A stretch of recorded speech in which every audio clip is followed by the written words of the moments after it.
wondering why we're talking over background music here, I have with me Mr. Shannon Bourne. Hello, Shannon. Hello, Colonel. I'll try and fade it a bit there. Yeah.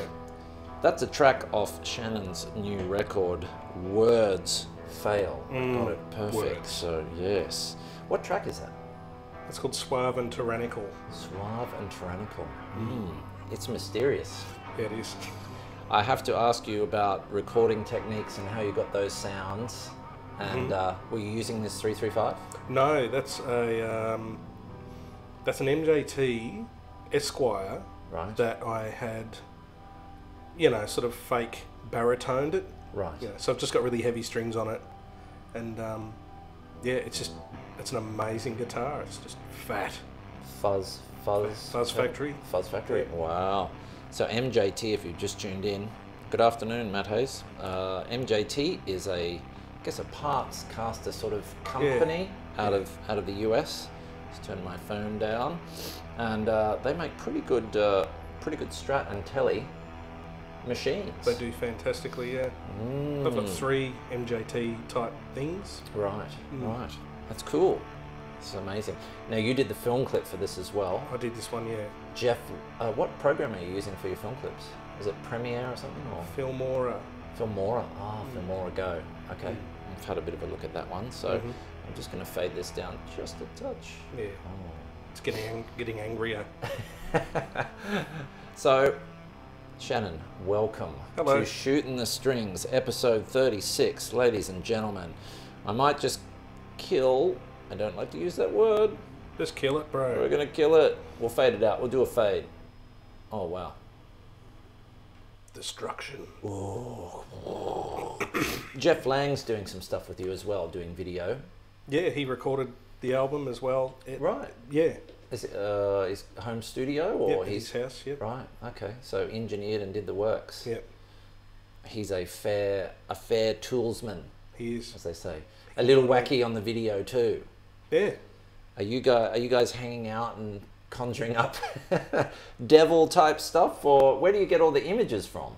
Because there's some spooky sort of confronting images, and yeah, they're just sort of public stock things, or public domain things you find digging around, and so you don't need permission, and away you go. Okay, cool, man.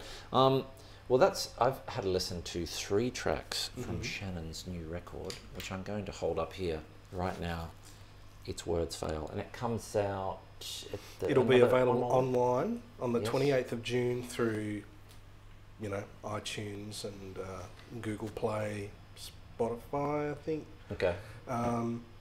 But it's sort of on the quiet, physically available at gigs, but at the launch on the 14th of July. Okay. In St Kilda? Yep. Okay. And Music Hall. Mimo Music Hall. Is that the one at the back of the RSL upstairs? Yes. Okay. Yeah. So if you would like to go and see Shannon, July, Mimo Music Hall, St Kilda, are you going to be doing tracks from your first? No. Okay, so solely this record. It's all this new record. That album was, 2005 or something like that. The very first one, yeah. I've moved on and grown up, and got a beard now. I have a beard, yeah. I had my hair there. Well, now, when I listened to the first record, and now I listen to this record, and I listen to the in-between record, there's when I listened to your first record, I thought there's no way I can hear this first record and then jump into the most recent one. I'm trying to see where that path is. Yeah. But then I listened to the second one, and there was a little bit of avant-garde stuff going on. Yeah. Some acoustic guitar work, which is pretty amazing. Yep, thanks. Travis picking and all that sort of stuff, which I struggle to do. And now this one is kind of like, it's a little bit Robert Fripp meets Scott Walker meets Berlin era Bowie. Do you think that, and some Pink Floyd? Yeah, most definitely. Okay. Look, to be honest, I really wasn't thinking about any of that, anything, because it is an improvised solo guitar album, not a guitar solo album. Right. and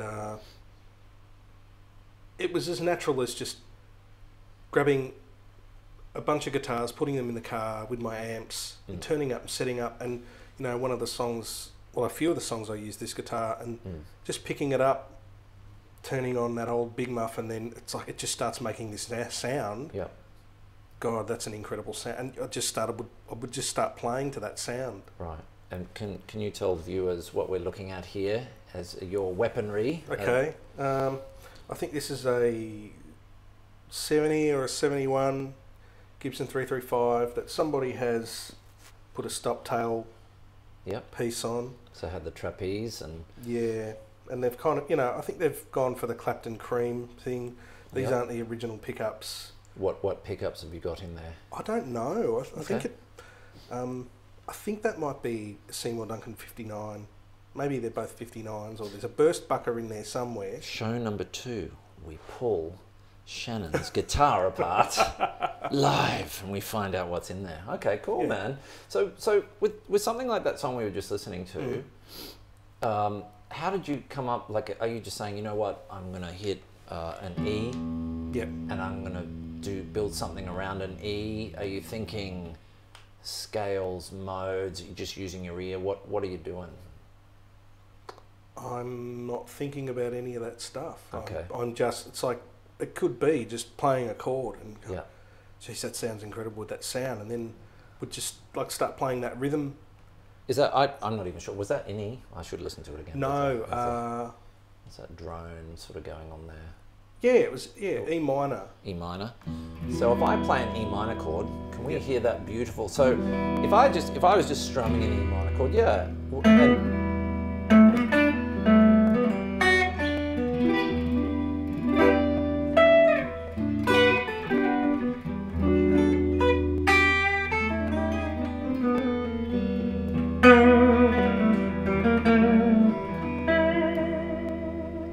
that's a lovely, it sounds great through that twin. That's very nice. So what are you thinking when you're playing, like, because I can see you're bending. Yeah. Okay, so to me, like when I hear that and I like it, and it's bending up to the B. Yeah. But normally, like I guess that's an E blue, that's a blue note a bit. Yeah, that sort of, so it gives you that almost that tumbleweed sort of feel. Yeah. But are you just mainly using your ear, or are you going back to, because how did you learn how to play guitar? Okay, I started playing when I was 10, and I had a local teacher in Greensbury. His name's Craig Stafford. The Stafford brothers were a bit of a thing out there. I learned off Craig for about 8 years. I think I had a bit of a natural sort of aptitude for it. So yeah, I learnt scales and chords and sort of how to pull things apart. So when you're playing over that E minor, are you thinking, I'm going to play an E minor scale, I'm going to play E blues, or I've got to a level where I'm really going to use my ear and a combination of things that I've learnt? It's just how I feel. It's just really, I'm reacting to the sound. I'm reacting to how I feel at the moment. Whether I go in hard and attack hard, or build up to something. It's really, I'm trying not to think. Because that always gets in the way. Because I guess we have this ongoing battle here at the shop as you get people come in and like, I've never had a lesson and I'll never have a lesson because Hendrix was an ear player. What do you, when you hear a statement like that? I guess there's some truth to that, because music is supposed to hear it. But do you still think it's good to have a roadmap of kind of some sort of direction? Most definitely. I think it's good to, like Wes Montgomery would have understood on a level what he was doing. Hendrix would have understood on a level what he was doing. I think it's pretty silly to, well, Hendrix didn't do this, so I can't. It's like, you're not Hendrix. You're not him. That's just really ignorant, I think. There's so many great ways to glean information now, knowledge. That's true. But it's just about working out what you want to hear. Play what you want to hear. Playing some blues. So I played an A7. And I said, okay, give me some sort of solo or something over that. Okay. If you're thinking Robin Ford, what would you sort of do, or what would Shannon Bourne sort of do? What would Shannon Bourne would probably go?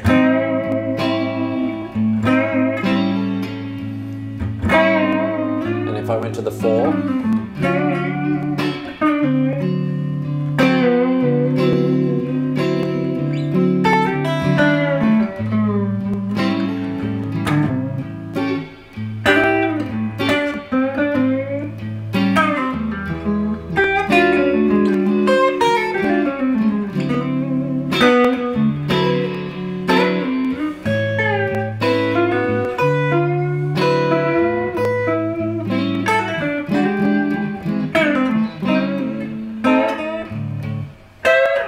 Very nice. Okay, so that's kind of uniquely your own style now. Yeah.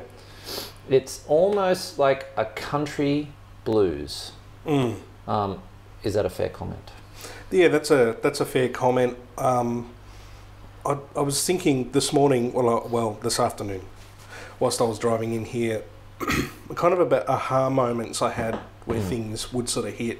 And I remember we were driving along in the tour van with Chris Wilson, and some rockabilly song was playing like that. He said, "Oh, isn't that playing?" or something like that. And I just said, it's just kind of boring. It's just what you'd expect in a rockabilly thing. I'd love to hear what Richard Thompson would do with a rockabilly solo. So I was always like trying to change the language up. Yeah. So yeah, I guess just through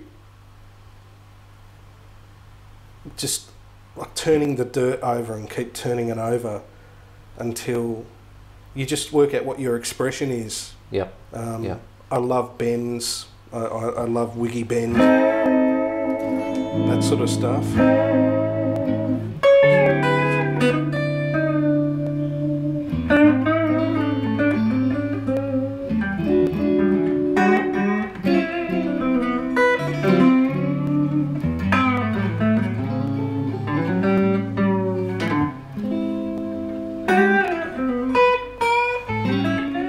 It's a little bit of, it sounds kind of Danny Gatton and a Robin Ford kind of mix there, but I think more sort of Danny Gatton with the bending and that sort of thing. Yeah, I'd say so. More than Robin. I don't think he really does the sort of the double stop bends. He doesn't. He never really did. He's sort of a straighter player in that, in that thing. But I saw him play in New York years ago when I was there at the Blue Note, and he was with Keith Carlock on drums. Will Lee was playing bass, and he played through a Fender Super Reverb. Right. He had his old Telecaster, and just one of those Hermida overdrive, like the Dumble Zen Drive thing, and it's like sounds like a Dumble. Sounds like Robin Ford, I guess. So the message is you don't need $50,000 for your Dumble. No, you don't. You can get a Dumble pedal. Even he admits that. If you want to get close to his tone, I think particularly his clean tone, Fender Twin. Yeah. Just goes a Fender. I reckon a Fender Twin with a Chandler tube driver, you'd do really well. Maybe that's I like the. Do you like Mike Landau?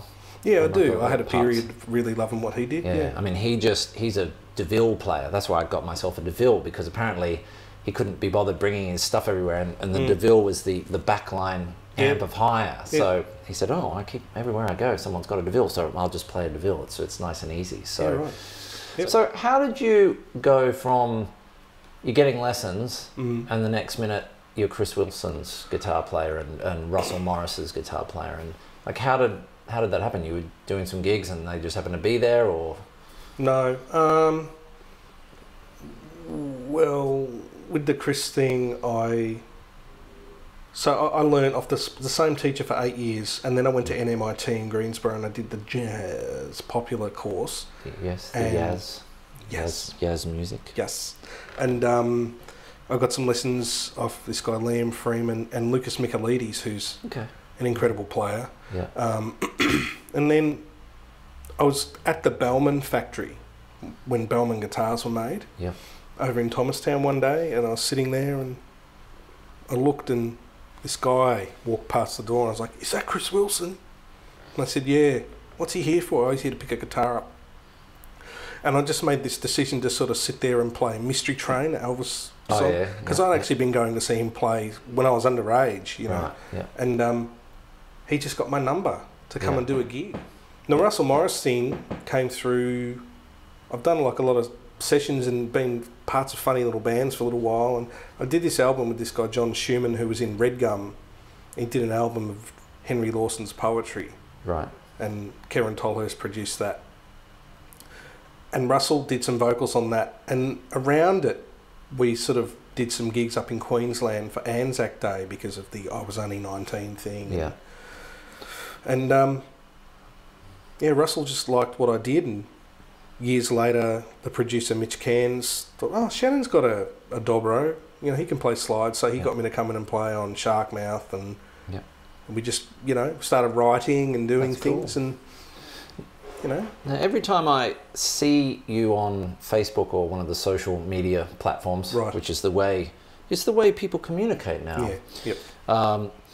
You're gigging all over the place. Yep.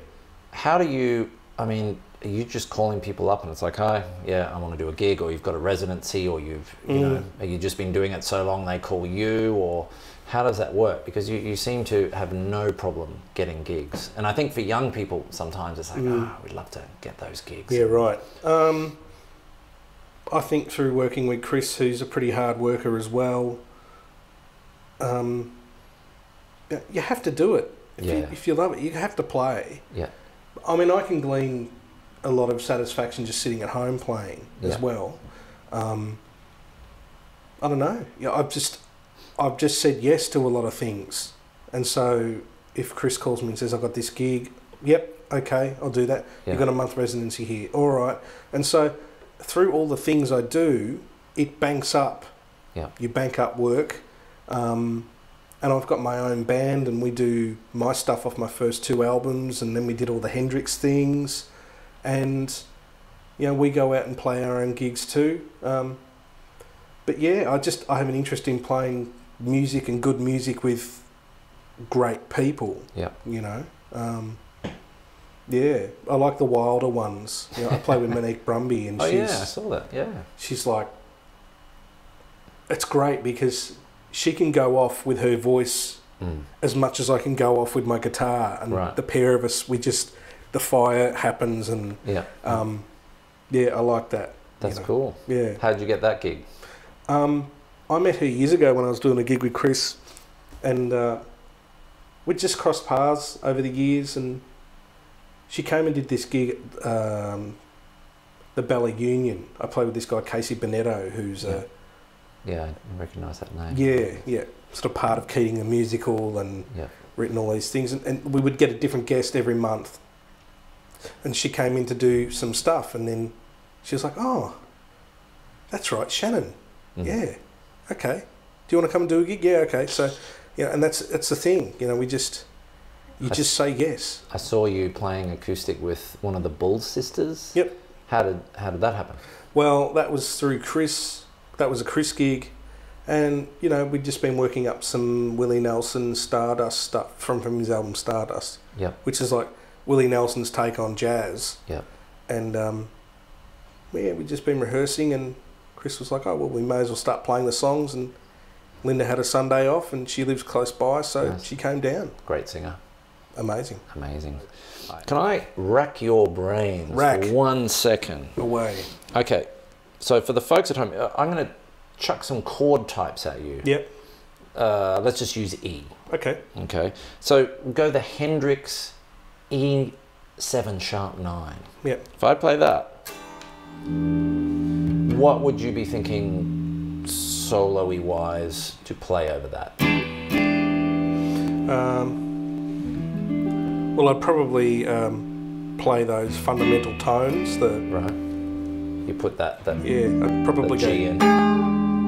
Yeah, sweet. I'd probably launch straight into that and make it pretty.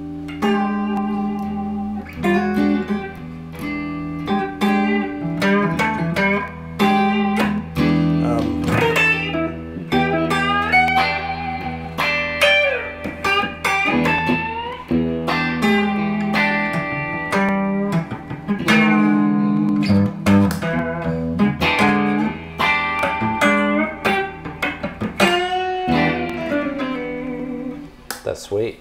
So you're putting the G in there. Yeah. But you're also playing some bluesy E as well. Yep. Okay. So it's kind of like an E natural minor and an E blues scale. Yeah. Okay. That's cool. All right. I'll give you another one. Okay. What about you've got a gig? Yep. Chucking it at you. Okay. It's for the Bee Gees. The one BG left. And it's E major 7. Yep. It's Girl I Knew You Very Well. Okay. I'll probably do something like that. Right.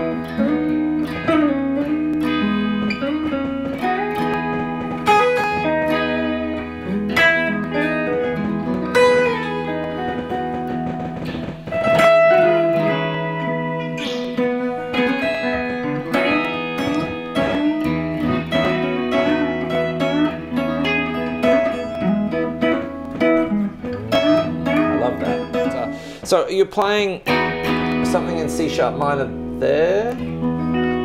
Well, essentially, I mean, if I was to think about it, I'm just trying to do like a, Richard Thompson plays these really angular bends and things. Yeah. So well, I've got the E on top, and I've got the C sharp there. Right. I'll just bend it up.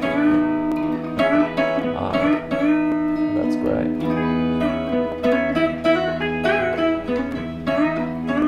I particularly love that.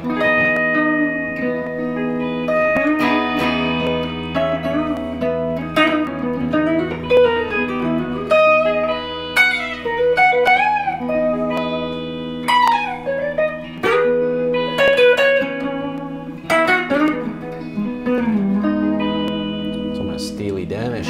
So you're playing an E major scale there, but you're chucking in some passing notes. Yep. Wow. Okay. Is any particular passing note? It's like if I play.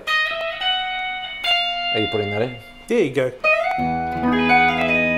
Right. You're falling off. Yep. Down to something, or you're coming up to something. Okay. Because I'd always think that's like, sometimes I would just play some wacky run and I go, as long as I end on this note, it's okay. Yeah. Because I do sort of like going.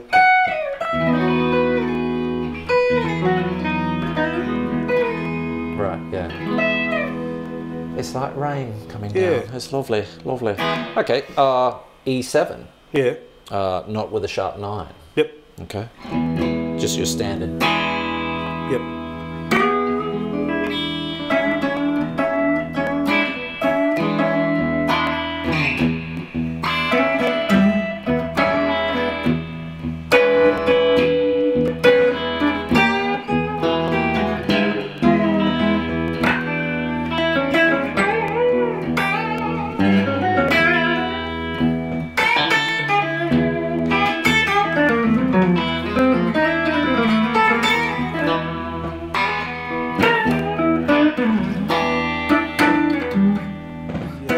G melodic minor. So you're adding those extra. So has melodic minor got the flat 9 in it or the sharp 9? It's a major scale with a minor third. Right. Okay. Okay. That's cool. It sounds great. I can never make it sound great, but that sounds great. Well, I think that intent has a lot to do with things. Right. There was like a little story I was thinking about today.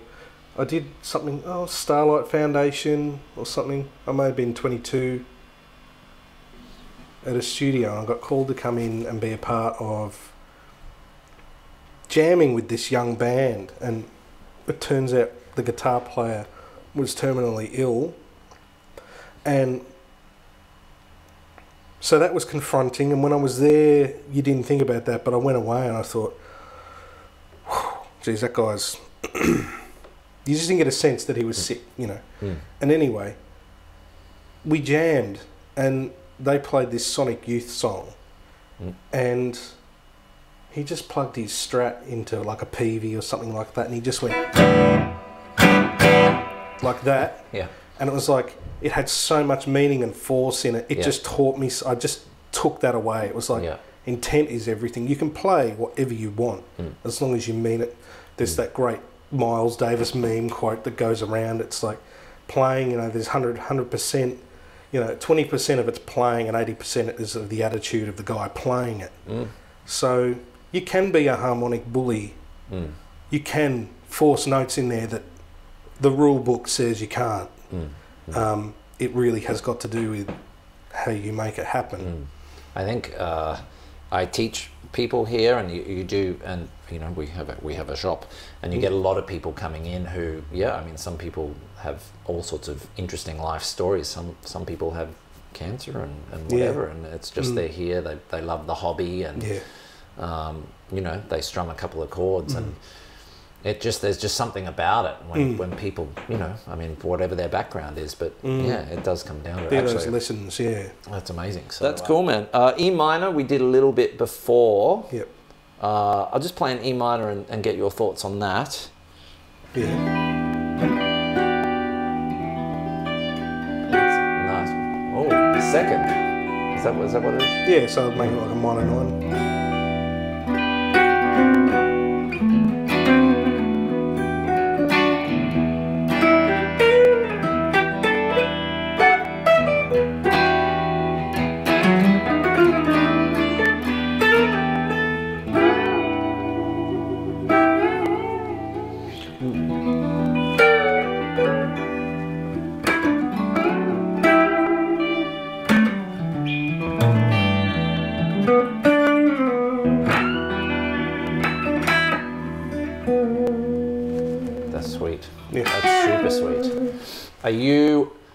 If you're out jamming with someone and you rock into a blues jam or whatever situation it is there something you particularly love? Is when people are starting to jam some sort of minor thing, like a Floyd type progression, and you're like, you know what, that's my wheelhouse, I love that. Or are you like a dominant chord guy and say, no, I want to add those extra notes in? I want to add the extra things. Okay. If someone's got an E minor covered, I want to take up those extra extensions. Right. I used to play in this band called the Bluescasters.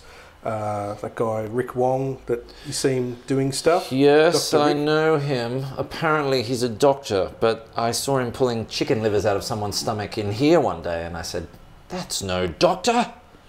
No, I only made that up. Of course he's a doctor. He's coming in.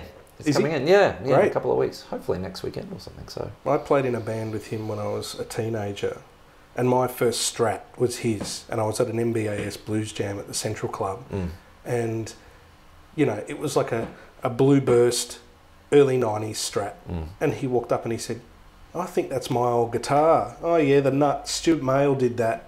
You know, there was this, he put like a Graph-Tech nut on it and stuff, and he's like, "I'll be playing this gig down at the Tower Hotel in Alphington, come and have a play." So I did, and then I ended up being in the band. But I remember sometimes I would hit these notes, and the sax player in the band, who's also a really good guitar player, this guy Brian Strafford, he, I would just, you know, like it was a blues or something, you know, I might end a solo and go, or something like that. Like that. You get this funny sort of sideways look. It's like, yeah, man, I know they're not the notes that you usually would do, but I don't want to be those usual note guys, you know. So, yeah.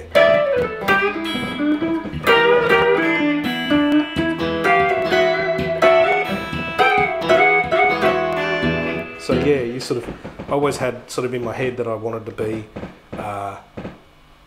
sort of individual. Yeah. Because all the guitar players I love, they play a note and you go, "Oh, that's David Gilmour." Yeah. Or that's Roy Buchanan. Yeah, or Santana or it's whatever. like their fingerprint. Yeah, pick it straight away. Yeah.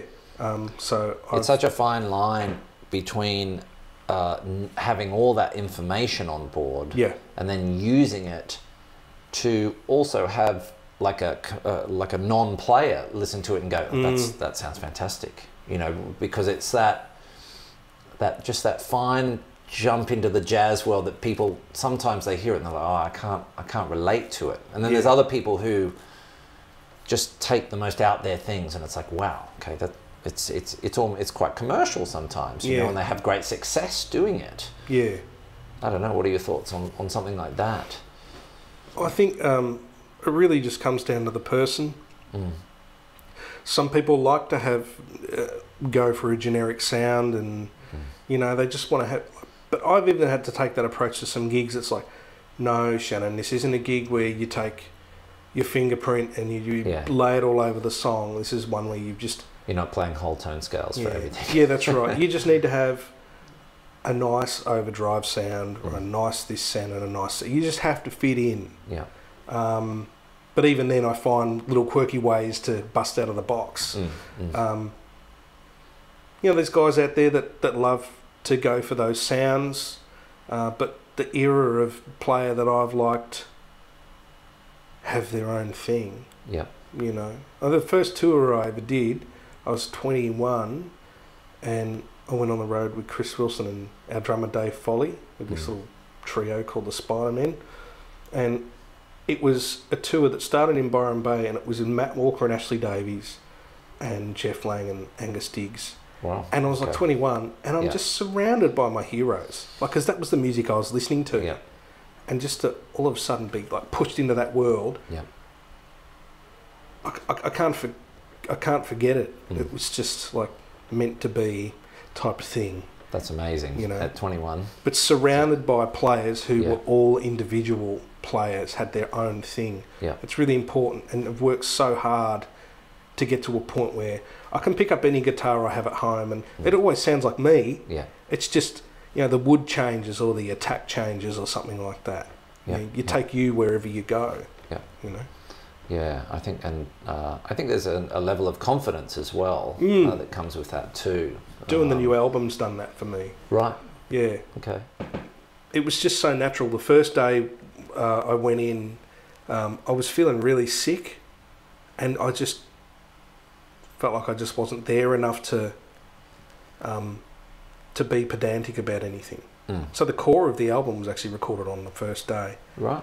Wow. And the second day, because we recorded it over 2 days, over about a month, the second day I went in, I was fighting fit and ready to go, and you know, hooked up and everything plugged in and all that sort of stuff, and it just was like, no, it just being that little bit sick kind of helped. Yeah. But we got more of the aggressive sounding things on that day, which helped equal out the really epic, because there's some real epic stuff on it. Yeah. The title track is like over 14 minutes long. Not that I want to drag in the ghost of Charlie Parker and go all bebop on you here, but sometimes when you hear some of his solos when he's just a complete drug mess, and I'm not saying you're a drug mess, Shannon, you're not, obviously, but it's amazing, you know, and even the mistakes are very cool, and you know, and people have imitated that sort of stuff. And so sometimes I think when you're under the weather, you can pull out some amazing things. And of course, after watching the Clapton doco, sometimes you can't as well, because you get to that point where you know, I mean, he had his demons. He was just shot all over the place. He was just every way he was screwed up. He's had a pretty tormented sort of life. But. Words Fail by Shannon Bourne. It's coming out 28th June electronically, and then on is it 14 July? 14th of July. 14 July, Shannon will be live in St Kilda at Mimo Hall. Is it just you? It's just me. There's a support. It's Fen Wilson, who's Chris Wilson's oldest son. Right. I've known him since he was 3. Right. And now he just towers above everybody, and his voice is deeper than everybody's. It's like JB that works here. Yeah. He started working here, he was 5'6", and now he's 6'5". It's just twisted around. Yeah, he's a big dude. Yeah. I'd really love people to come out to the launch, because I think it's going to be pretty special, and it's going to be in quadraphonic. And there's going to be lots of crazy stuff going on sonically, and I'd love to sell it out. I'd just like to have one gig that I sell out. So guys, please. girls, come on, let's go. Yeah. I'm going to be there. I'm definitely going to do it. Child or no, I'll leave the child in the car like I do when I go to the casino. In summer. In summer. God. The height of summer. Let's get it right. That's right. It's Panda, myself. I think Nigel's going to come. Neil Boland, Michael Ray. Everyone will be all the usual suspects. Maybe so Cherry and Lizzie will come down from Scott Cherry, hello. Northcote, Castlemaine. He hasn't even been into the new shop, and vice versa. I have not been to Castlemaine to his shop, so we need to meet at some point. A customary handshake, sir. Thank you so much. ladies and gentlemen, Shannon Bourne. And we might leave you with the rest of the track that we were playing when we came in. Yeah. Which is from this record. It's spooky and cool and amazing sounds. And once again, thank you so much. Thanks, Anthony. I'm going to put on this track of music. And I will... Oh, nice. And I'll kill our mics. And that amp, I think I will actually give it to you live.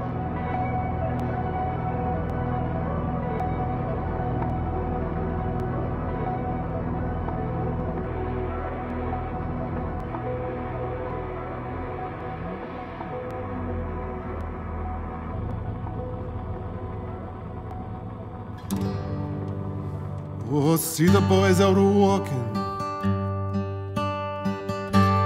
the boys that look so fine, dressed up in green velvet, their silver buckles shine. Soon they'll be bleary-eyed under a keg of wine. Don't wear the drunkard's robe, don't wear the drunkard's robe. Oh, see that lover standing